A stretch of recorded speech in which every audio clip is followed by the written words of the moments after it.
உங்களுடைய ராசிக்கு 4 சுக்கிர பகவான் 4ஆம் வீட்டை உச்ச சூரியனும் உங்களுடைய ராசிக்கு 4ஆம் வீட்டு அதிபதியான சுக்கிர பகவானும் 4ஆம் வீட்டை பார்க்கின்றார்கள். அது மட்டும் இல்லாமல் யோகத்தை கொடுக்கக்கூடிய செவ்வாய் பகவானும் 9லிருந்து 8ஆம் பார்வையாக பார்க்கின்றார். அதனால் 4ஆம் வீடு வலிமை அடைகின்றது. 4ஆம் வீடு வலிமை அடைவதனால் உங்களுடைய உடலும் உள்ளமும் ஆரோக்கியமாக இருக்கும். உங்களுடைய தாயாருக்கும் உடல் நலமும் உள்ள நலமும் பிரமாதமாக இருக்கும். எந்த விதமான குறைபாடும் வராது. கடந்த காலத்தில் இருந்த உடல் ஆரோக்கியம் பிரச்சனைகள்லாம் படிப்படியாக இருக்கின்ற இடம் தெரியாமல் தீர்ந்துவிடும். பலருக்கு வீடு, வண்டி, வாசல், வாகனங்கள் விற்பது, வாங்குவது போன்ற சுப நிகழ்ச்சிகள் நடக்கும். பலருக்கு குடியிருப்பு மாற்றங்கள் ஏற்படலாம்.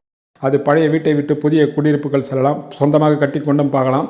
பழைய வாகனத்தை விட்டுவிட்டு புதிய வாகனத்தை வாங்கக்கூடிய வாய்ப்புகளும் பலருக்கு உண்டாகும். படிக்கின்ற மாணவ மாணவிகள் கல்வியில் கூடுதலான அக்கறை செலுத்த வேண்டும். இல்லை என்றால் கவனச்சிதறல் ஏற்பட்டு கல்வியில் தடையும் எதிர்பார்க்கின்ற வெற்றி வராமல் போகும். மாணவ மாணவிகள் கூடுதலான அக்கறையை கட்டாயம் செலுத்த வேண்டும். அவர்களின் பெற்றோர்கள் கூடுதலாக கவனிக்க வேண்டும் என்பது தெளிவு.